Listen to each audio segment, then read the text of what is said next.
There were these moments sitting with my son, our faces so close, my husband too, we couldn't tell whose tears were whose.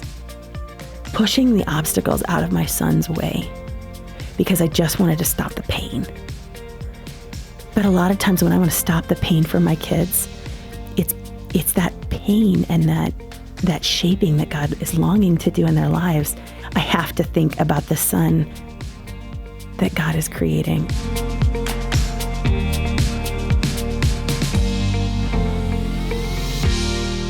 Janel, welcome back. Thanks. It's so great to be here again. Yeah, it's good. So, I mean, you're a mom of 4, you're super busy, and, everything's coming at you. How do you concentrate on saying, oh, yeah, Lord, help me today to show my 4 kids, between all of it, what it means to have faith in you? I mean, that is the $1 million question, right? Because we can start out with that great goal, but the reality is it is the everyday habit, because it's not just habits we're building in our kids. It's habits we're building in ourselves, as parents. Deuteronomy 6. How am I going to do this as we walk along the way when they rise? How are we going to make this a part of our day to day, even when we're just trying to find the other soccer cleat, for goodness sake? Yeah, and in that context, I mean, how are you reminding yourself to be that, to do that between everything that you're doing? That's really the question. With all the busyness, how do you put that at the forefront of your mind to remember to be an example of Christ to your kids, to not fly off the handle when things are, mommy. Oh my, yes. Is there a way to do that regularly? It's one thing if we've just got an agenda to tell this to our kids. It's another thing if it pours out of us because that's what's inside of us. Amen. And that's what we're experiencing. Yes. So, I mean, if I'm trying to be the good mom or whatever, I mean, that's a great goal. But ultimately, my kids are going to suss out pretty soon what's authentic and what isn't. That's just the bottom line. I mean, when I look at what I'm trying to help kids do in their lives, at the risk of putting this on too human of a level, it's a little bit like helping somebody fall in love, because we're trying to draw their affections to somebody. But at the same time, it's not the kind of thing that your daughter brings home somebody who is great for her, and he happens to have this habit of picking his nose. It's not that kind of thing. Instead, it's like, this is the guy for whom rocks cry out to worship. This is the one who elders are worshiping day and night and day. So what we're trying to do is expose God for who he really is. And so we have to experience that. We've got to experience it before we can roll it out, Yeah, no, it's good. You have, and I'm sure when people hear this, they're going to go, oh, okay, now I get it. Yeah. You and your family were missionaries in Uganda. Yeah, now everybody just went, know. Oh, they're Stereotype. That kind of family. Yeah. Okay, they're out of my reach. I mean, you're doing things for the Lord that I would never consider doing. But, I mean, you did learn a lot. And as a missionary couple, you learned the power of prayer through this story. What happened? It was just really cool. One day we were traveling on these back roads. I mean, and the Uganda back roads, I mean, it's kind of the thing where you're hitting your head every 5 seconds, and you're dodging cattle that scrape their longhorns around your car. But what really captured... Just a normal day. Yeah, exactly. But what really captured my mind from that time is we were talking to some people who were missionaries, and I asked them, sometimes it's just fascinating to me when people, to hear people's faith stories of what really captured them. Kind of like you with FCA when you were 15, Oh, you remember that? Oh, well, yeah. I mean, there was a beauty that was so great. There was a power that was so fantastic and attractive. You couldn't say no. Yeah. It was irresistible. And this family, the woman was expressing to me, I just said, what was the thing that captured you? And she said, actually, we had neighbors and they had us over for dinner and they were praying. And the way they prayed was like God was real. Wow. Just saying that. Yeah, the way that they prayed. There's something different about people who really experience God, just like it is for that mom who's really experiencing God and that moment where she wishes she could really be getting a few more moments of sleep, Yeah, no, that's good. Speaking of prayer, because that's kind of one of the core things in how we teach our kids to pray. So let's hit that kind of practical point for parents who are listening in or viewing. Starting with toddlers, I mean, we're probably going, really? How do you teach a child how to pray when they can barely speak? But it's a good thing to do. It is. It really, and sometimes I think what we naturally do for toddlers isn't a bad thing. We start with requests or with rote prayers, thanking God for food and things like that. Those are all great things. Little prayers. At some point, obviously. little prayers that are at a toddler level. At some point, I think it's still good for us as parents to have the goal in mind, which is that the goal is not for our kids to make sure that they dictate the entire grocery list to Siri. It's not that kind of just make sure that he gets all your requests, because really God's a cosmic vending machine. Right. Instead, what do we want? We want this to be an ongoing relationship. And let's say your toddler, you want them to develop a relationship with their grandma, who you live in New York and they live in California. Well, what are you going to do? You're going to give them some FaceTime. And you're gonna help that toddler relate and start talking about things. Tell grandma about what you did with your friend at preschool today or on the church playground, and we start making it a relationship far more than it is, God gives me what I want. Because I tell you, at some point, God's not going to give that toddler what he wants. One of the things I remember when I was parenting Trent and Troy at a young age, just simple things in life. I mean, the Word of God says you can just look into God's nature and you're going to see, if you see it, you will see God in his nature. Yeah. And so there's easy ways to connect with storms and trees and snowfall here in Colorado. 100%. I mean, just good things you can do at that age that helps them to connect spiritually to the concept of God. Yes, that's an excellent, kind of letting ourselves exude a little bit, a natural awe for what's outside of us. And I think another one is meeting our kids in their pain. I had a friend tell me an interesting story recently, and when he was I think he was in elementary school, he mentioned that he went into his parents' room for a nightmare, and his parents, I think in a good-hearted way, just said, you know what? God is your comfort, go back to bed, which is not a bad thing. I mean, we see Eli doing a similar thing with Samuel. But he said, as somebody who couldn't really understand God's presence at that age, what really would have helped is my parents' arms around me, and maybe them praying with me and taking the time to just hear what my nightmare was about, and in that way, we really do, when we can be present with our kids emotionally, man, are they going to see the glory of God in a hug, or when somebody, dashed their Lego creation or whatever. That's a moment right there for them to encounter God's presence and his intimacy. Yeah, it's so good. And we're hitting on this, but as you move up the spectrum to grade school age and, junior high, oh my goodness. How do you help a junior higher pray? This is the golden nugget, folks. Lean in and listen. Oh, yeah. Well, I do think, when I look in John 1, I see the God who pitched his tents among us, who dwelled among us. And I think if there was a junior hire who came into this studio, what would we be talking about with them? We'd be like, hey, cool Nikes. We'd be talking about, like, what's going on with your teacher, things like that. And starting to help them direct whatever their days are.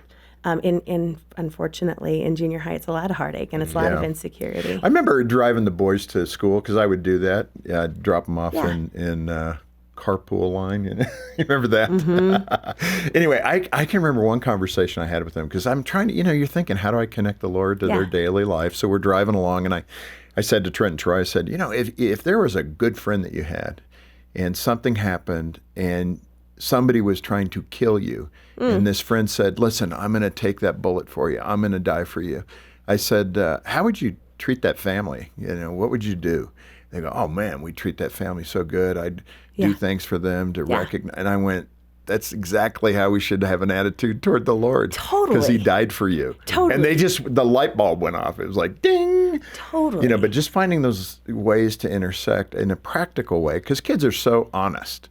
They're kind of just show me. Especially junior hires. Yeah. Whether you want them to be So you got to not. find ways that they could, build that into how they see the world. That's what you're working on. How do they see the world? Sure. And it's probably totally different for a Trent and for a Troy. Those are your son's very names, different, right? Yeah. Two totally different kids. I've got a daughter who's totally artistic, and she's musical.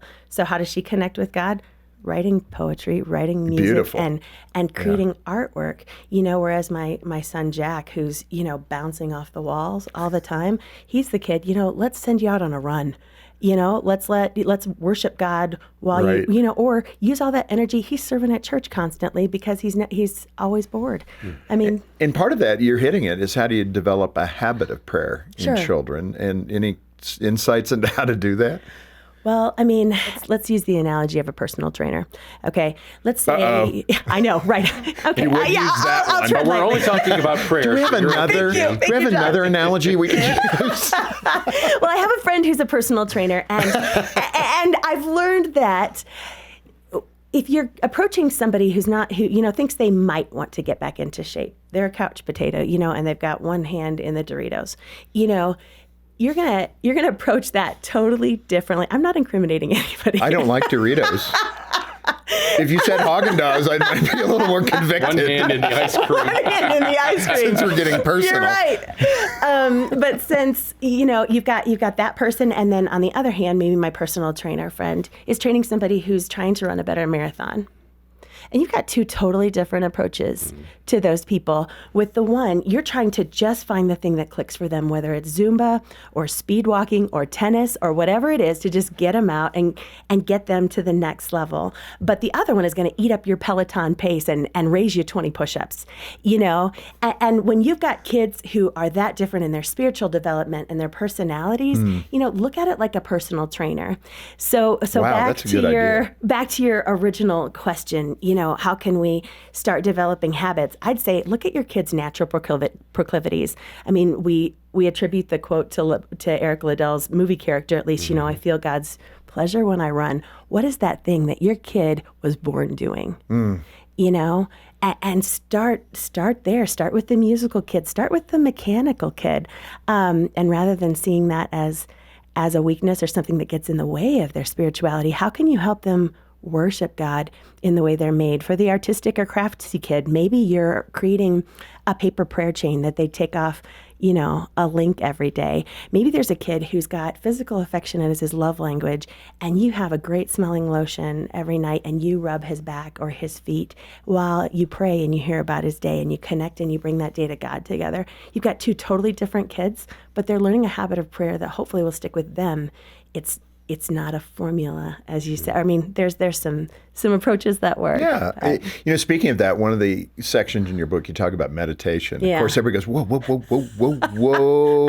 I know. That's a little new agey. I'm sorry, but we're in the West. When you talk Yes. about meditation, you're talking about being still and listening to God and hearing his voice. That's a brilliant thing. I don't know why we get kind of uneasy. It is a Western kind of concept to be so busy you don't hear from God. But being still and meditating on David the Lord. did that. Yeah, yeah. So it is a Christian practice. Speak to it, though. It's like we've lost that art. Yeah, I remember going in one time to Chuck E. Cheese with my kids. They'd been invited There's to... a place to do meditation. Oh, my goodness. They were invited to a birthday party, and it was sensory overload for me from minute one, But I was reminded that in our culture, paradise for kids is portrayed as a place with so much stimulation and never being bored. Yeah. And isn't that what we're seeing with their social media or different things? And I don't want to dog on social media. It's used for God's purposes too. But the idea that so rarely are our kids quiet, and if our kids can't get quiet, how are they going to hear a still small voice? How are we going to cultivate space for God to just listen? Yeah. It's one of the things in knowing the bent of your child, that's a good thing to be a student of your child.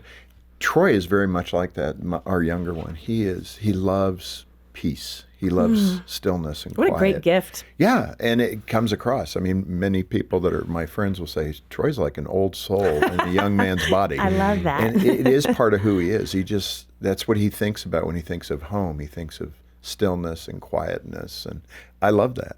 In this regard, you had, I think, Baden, who came home from visiting some friends and asked for some downtime. What was that all about? Yeah, well, I asked him to do his chores because he'd been at a friend's house all day. and he was like, Mom, can I just have some downtime? He was like, they're a really nice Christian family. And I was like, wait, aren't we a nice Christian family? He was and he contrasting. goes, yeah, but they're a gentle, quiet, nice Christian family. And I was like, yeah, I mean, rather than like that kind of spa-like atmosphere you picture for meditation, mine's more like the bring a helmet kind of side. That was more, it was hard to picture my kids meditating on anything rather than Minecraft, You got 4 kids going at it. Totally, and it feels like 6, So I mean, we had to laugh at that, but really what we're trying to get kids to do with meditation is to chew on God's word and kind of soak in it like you would a tea bag, and there are ways that But you can get kids to do that. I mean, some moms and dads are going, you're no way.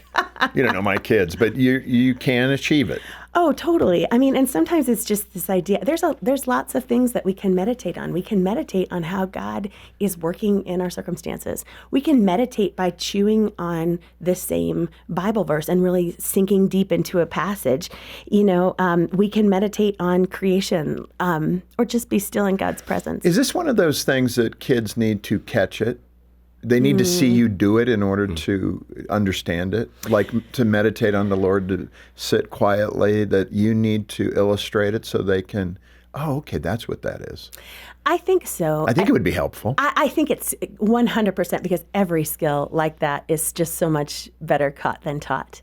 There's also ways that we can create space in our households, maybe by just turning off the TV going all the time, or not having music in the car all the time, or maybe having worship music instead, where we sing along and we start to chew on God's word again. Now, I want to be mindful of the parents who have that child who may be a little hyperactive. I don't want to lay a label on that or use the medical terminology. Yeah. But, a lot of boys tend to be, it's difficult for them to sit still. Oh, yeah. So, in that context, I could see parents, wanting, I heard this on Focus on the Family today. Let's try some meditation, Johnny. And it's like, you cannot sit still. You cannot do this. Yeah. And it turns into a argument now rather than what you intended it to be, which is a calm kind of instructional moment. 100%. I mean, this is definitely, I would say, this is going to be a baby step thing, just like when you would ride a bike. You're not going to start them out on the two-wheeler with no training wheels. You're going to start them off on that little, is it the glide bike or whatever, they put their feet on the side, you know what I'm talking about? And, you take baby steps. So maybe it's just creating more quiet in your home. And then I think there's also things like, let's roll out some butcher paper and let's write out verses and help kids think about them. Let's have them make posters for their bedroom door. Maybe if we are trying to maybe get in a little more to more pointed meditation, give them some Play-Doh, give them some pipe cleaners, give them some watercolors, help them. I mean, you don't need to be wiggle free to focus on God's word. You had a situation, I think, with your husband. It was his birthday. And I think it helped the kids to learn how to apologize. What happened? Well, that's a nice way. You don't have to apologize on your birthday, do you? You know what? It was me. Oh. It was, my grief there that I needed to apologize for. Yeah, I am. I've struggled with mom anger throughout.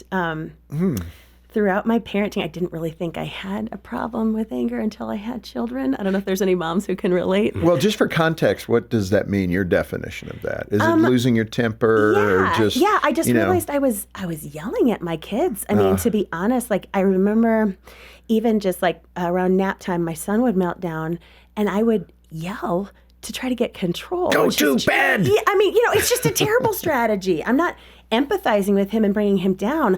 I'm escalating the problem, and I would be shutting the windows so that I wouldn't be damaging my testimony with my neighbors. There's so much wrong with this story, but it's been a real journey for me. In fact, I'm looking at mom anger or parent anger as the topic of my next book because it has been quite a journey.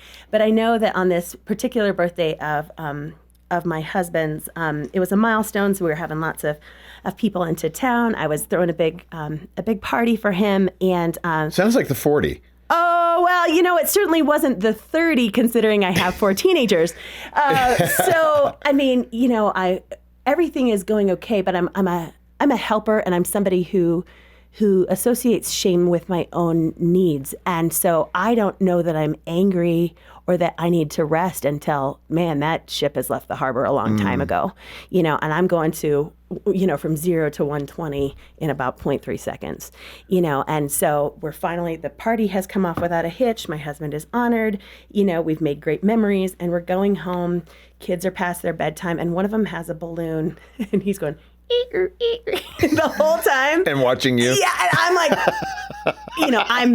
I am this close to just losing it.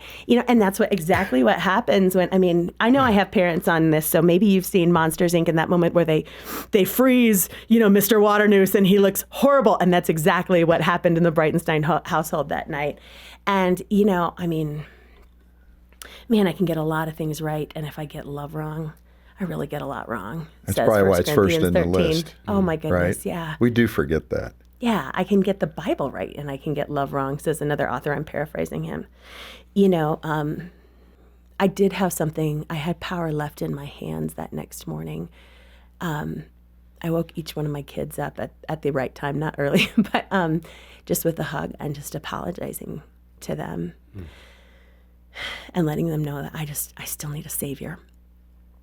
Not that he didn't save me once for all eternity, but that I need to preach the gospel to myself day after day. And, I used to think that the goal of Christian parenting was to raise godly kids.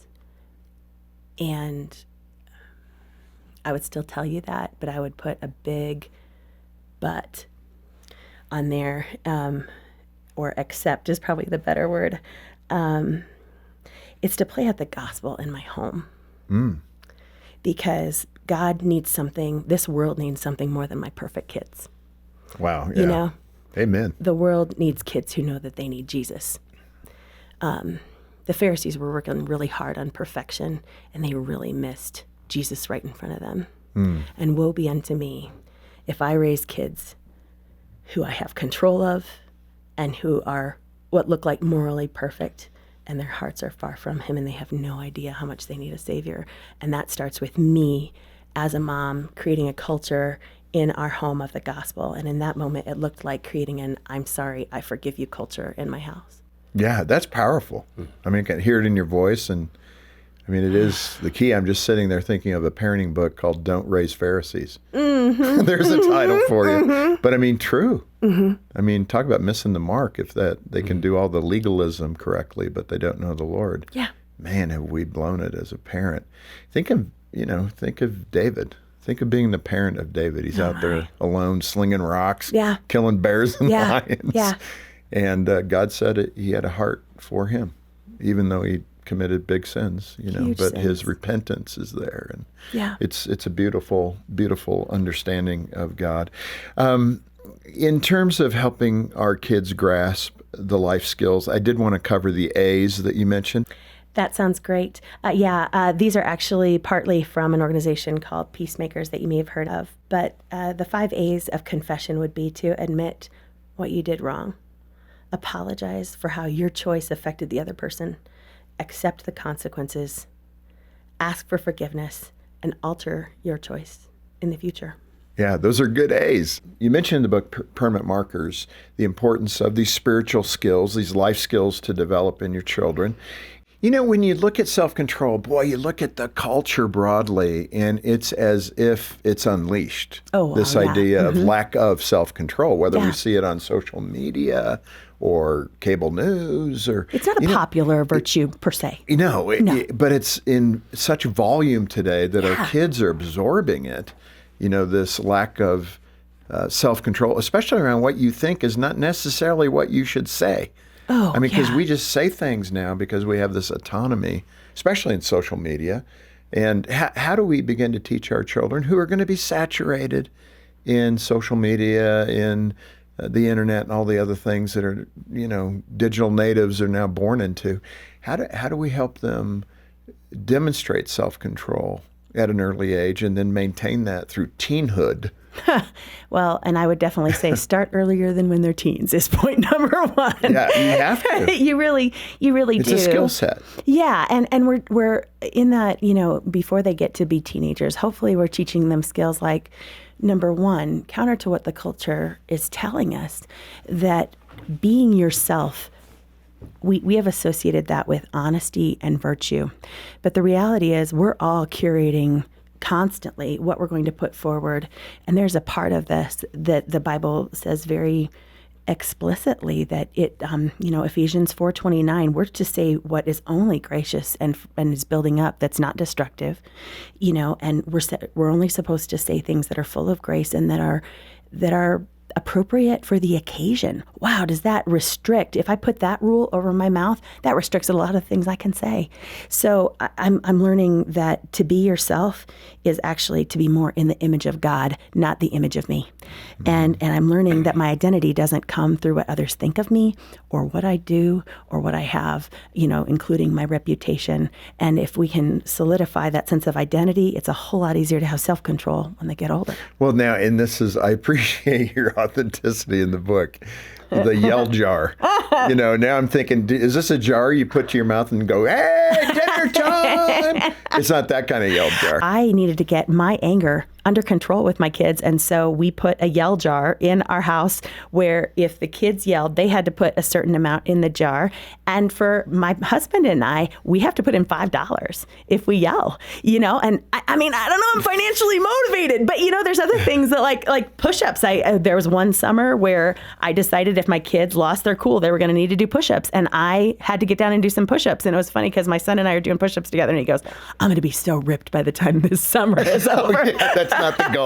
That is not the goal. That is not the goal. You can do push-ups on your own too, right? Yeah. Along those lines, another of those great life skills is simplicity. Now, you're talking, and we could run up the train here from toddler to, elementary school, junior high, high school kids. But yeah, teach me simplicity, Mom. What does that mean? This has been so changed from my experience living in Africa that sometimes it's hard for me to understand what it really looks like. I've lived among the way that 60 to 80% of the world lives, and it's with a whole lot less stuff. And actually, there were people who, in my experience, granted, it was only for 5 years, but they were a lot happier than Americans. Oh, I saw that firsthand. Yeah, it's convicting. And it is. But it's so in line with Jesus' teaching that a man's life does not consist in the abundance of his possessions. So how can we continue to just choose simpler with our kids, whether it's, we're going to have maybe meat at fewer of our meals because a lot of the world doesn't have this, or maybe we just need to have one side dish or not two, or maybe we have a one in, one out policy with our kids' closets that if we get one toy or we get another shirt or something, we get rid of one. Or we always Can we do that for the garage? Oh, my word. One thing you throw out there, one thing gets thrown back in your closet. Careful, that's sacred ground here. I'm just letting you know how people feel about their garages. But there's so many ways that we can just choose less things and just really think, do I really need this? Because it's confusing to me, even coming back from Africa. I get confused with what I want and what I need. It's very easily confused, and we're just being fed marketing constantly, whether it's on Pinterest or whatever. We're being fed the idea that if I just have this beauty product or whatever, man, will my life sing. And that is a sack of lies, gentlemen. Janel, as a missionary family, first of all, you hear angelic music around this commitment that you and your husband have made, and of course, you do everything correctly. And oh yeah, that's sure. the imagery you can have. Yeah. And again, I just so love your openness and your truthfulness and your screaming jar, yell jar. I think Gene and I could relate to scream. that. Yeah, no kidding. But in that context, you're serving others. You know how to serve. Yeah. I mean, you've made this big decision to be a missionary. So your children watching all this, trying to teach them how to put others first, how did your kids serve in that context, or how did they pick it up? That was part of the question that my husband and I were asking ourselves at the time, because we just realized that,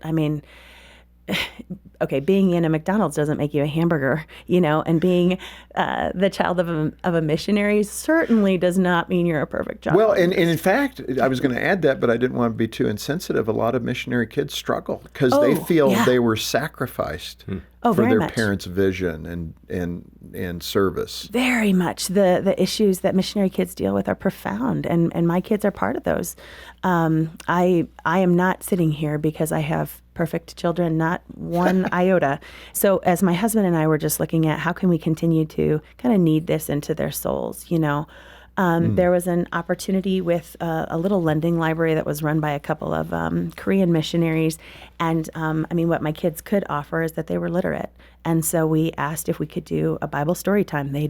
My kids had done Bible story time in the United States. And so each of my kids would bring a book, Harold and the Purple Crayon or Frog and Toad or whatever to read there. And we would bring crafts. And we had kids, older siblings hauling in their diaperless toddlers that they had been in charge of. The kids are eating the crayons and peeing on the floor. It was like no other library story time that you'd ever seen. We walked by this goat every time that I think was eternally pregnant. I don't know if it ever gave birth. But, the idea was to say, no matter how old you are, not that you're superior. That was not the goal at all. But that you have something to give, and not only that, but that no matter who you are, there's somebody's feet you can wash. Wow. That's powerful.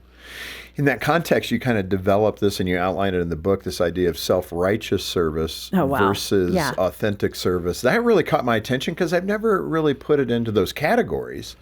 So how did you, discover this, and then how did you teach that differential to your children? Well, I had to have some help from Richard Foster on this one, his book, Celebration of Discipline, and some of his other writings. But this is something that I've had to work at as somebody who is probably more a natural Pharisee. I'm a natural helper, natural achiever, and my cravings can get religion, and part of that is for me to look good. Or to be good to God, and man, is that dangerous if this service lifestyle that we're trying to teach our kids is actually just another, feather in their cap on look at me. On why they're more worthy to God. Woe be unto us again if we take from the gospel with our kids serving. They need Jesus. But even in that context, you have to recognize it as the parent, and then you have to teach it. Sure. In a healthy direction. So what would be some things like you would notice in your kids when they were doing an act of service that they were maybe a little wobbly in this area, maybe when they were wanting to be noticed? Sure. So how did you deal with it? Yeah, very much. I would say, noticing that when your kids prefer the big sparkly jobs, even in the sense of, well, I'll be the kid who reads in front of the story time, but I'm not willing to help with my sibling who needs a diaper change, or self-righteous service is going to calculate the results and expect gratitude and compensation, and I know I had my son, Jack, who really does love to serve. He was like, well, everybody else, when they're in the sound booth, they always somebody tells them good job and nobody tells me. And, I want to first empathize with that. I think that's important. Yeah. But also, can we just find happiness in service itself and in being unseen, the God who sees us, self-righteous service picks and chooses who to serve, mostly because of their image, but authentic service is really indifferent to an audience, and they don't really notice whether others are watching. There's a self-forgetfulness, or that we're looking for. We don't want our kids to be blown around by their moods and their impulses, or putting others in their debt, even worse. Well, I did this. Kids are notorious for that, thinking that that's justice. Well, I did this. Why doesn't he have to do that to me? But instead, authentic service is this lifestyle of building community and being unpretentious, putting nobody under obligation. Those are great things to just keep an eye out. We're looking out not for, again, just the outer work with our kids. What's going on in their heart? What's their heart landscape like? The three of us, John, we have together 12 children, right? Wow, yeah. All three of us. You have 4, John has 6, I have 2. I think my math Mine is feels correct. like 6. Does that matter? Does that matter? Yeah, that's the multiplier effect. My question is this, though, with 12 children in our mutual nest, so to speak, is this something when it comes to sacrifice, to service toward others, have you seen it be more of an innate attribute or one that is crafted for the child by the parent? I could just say between my 2 kids, one of them leans more into this naturally. They are looking for that opportunity. It just comes to them more naturally. I could see it. It doesn't diminish the other, who's more objective, more kind of scientifically oriented. But the other one, his heart is just open to this. It's like, what can I do? How can I help you? That's a gift. And so I'm asking that question, how do you nurture it in the natural bent, and then how do you nurture it in the unnatural bent? Like, Sure. let's go, and then not make those comparisons to belittle the one that doesn't possess it. Sure. I mean, what a great question, because you definitely don't want to be like, well, if you were only more like your brother. I mean, wow, that's yeah. I think Exactly. the whole book of Genesis is like, please don't do that. Yeah, please don't do that. But I do think, okay, in the child who's naturally, we're going to say more thoughtful, because that's a lot of times where the service comes from. They just have eyes that see, or maybe they're that firstborn who loves to, they're a pleaser. What a wonderful gift to praise in them. And at the same time, pull them aside every now and then, remind them of the gospel to them, that they are not what they do for you, that your identity does not rest on them. As a parent, you don't need them to be the star, the shining star It's a good of lesson. the family. I mean, it's hard as a firstborn. Personally, I probably, it's always good when somebody's like, hey, just a reminder, you're not what you do. Yeah. And you're not what others think of you. You're not your label. You're not that, So just nurture, or just be more cautious of the inner world of the other child. For the child who doesn't do that more naturally, I mean, this is a habit that we're building in kids, to be thoughtful and to just see others. Right? So, I mean, maybe that's as simple as when you're going out of the bathroom at the airport and somebody's there cleaning up the paper towels, you thank them for their service and thank them for what they do in the community, or you, that grocery cashier, you strike up a conversation with them, and, you're just showing value to every socioeconomic level. And then you could just you model service, and you ask your child. I mean, at some point we are conscripting our kids into service. There's just no way around it, Yeah. because their hearts are not naturally going to want to serve. But again, before they go into a situation, hey, Grandma, I bet she's in a stressful situation because it's Thanksgiving Day. Do you want to see? I know you're really good at helping clear the table. Would you want to do that after dinner today? Just kind of calling that out and setting kids up for success in that way, helping them see the needs before they even happen. So they're like, hey, that's my cue. Yeah. Janelle, lastly, and Sure. again, we haven't been able to cover everything because your book is so full of great stuff, and Thank you. typically we're scratching the surface so people get a hint of what's in there, and hopefully they'll pick up the resource, and we'll give you details of how to do that in a minute. Resiliency is always talked about by child psychologists, Yeah. Christian, non-Christian, doesn't matter. This is a common, important characteristic that your children possess. I feel like somehow the Lord got that into me as an orphan kid. I was really resilient, probably because of those valleys. Oh, you I have to bet. learn who you are pretty quickly. You can't be anything Then you else, get probably. Yeah, and you got to decide, okay, how do I survive? Yeah. That's resiliency. You're going to do what needs to be done in order to Right. be able to wake up tomorrow and do Yeah. what you need to do tomorrow. But in that context, I think your son Will had a little bit of a struggle and developed strength and resiliency. What happened with Will, and speak to the importance of resiliency? Very much so. My son Will, when he was 13, came down from a shower one night, and his skin was all warm, and he said, "Mom, feel this." And he had a hard lump in his neck.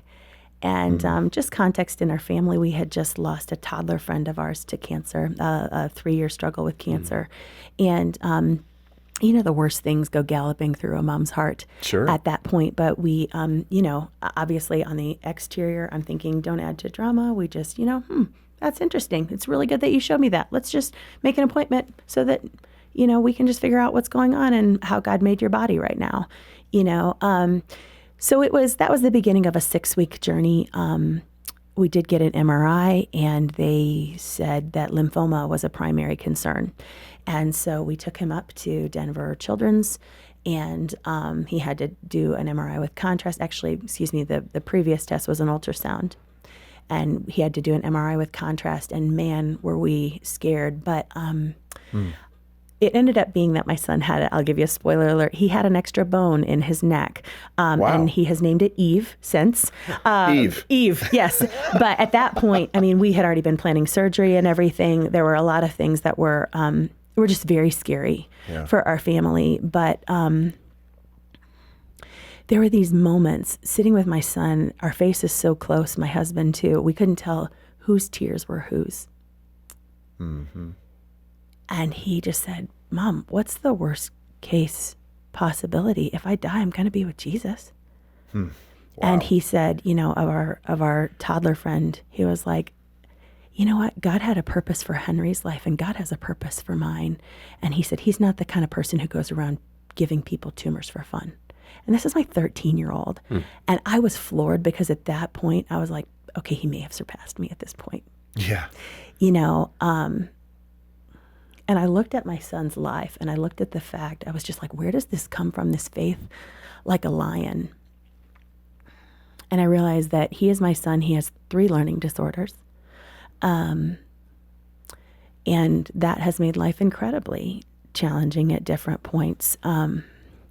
And I remember us sitting at a local donut shop, this is a big deal because I'm a sugar Nazi at our house. And he's holding this, maple flavored donut the size of a planet, and he was crying because they had advanced band tryouts at school, and only 3 kids could make it out of the 4 saxophonists, and he was number 4.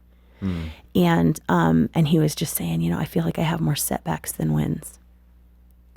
But at that moment, I realized I had a lot of things that I wanted to do, a lot of options in my card deck as a parent. Things like throw that band teacher under the bus and let him know that he could have. I'm sure she just, That sounds like a sports dad. That's that what a kind of thing. Dad would do. That coach doesn't know what he's talking about. Yeah, they don't know what they're talking about. Or, all the things that I wanted to do, pushing the obstacles out of my son's way because I just wanted to stop the pain. But a lot of times when I want to stop the pain for my kids, it's that pain and that shaping that God is longing to do in their lives. That's what I'm pushing out of the way for this temporary benefit. It's kind of like, in the Bible, they call it the sin of Esau in Hebrews. This idea that Esau came and he had an appetite and he threw away the birthright that would have given his generations after him would have reaped the rewards. But he could only think in that moment for what his stomach needed. And it was a profound need. He was hungry. We've all been famished.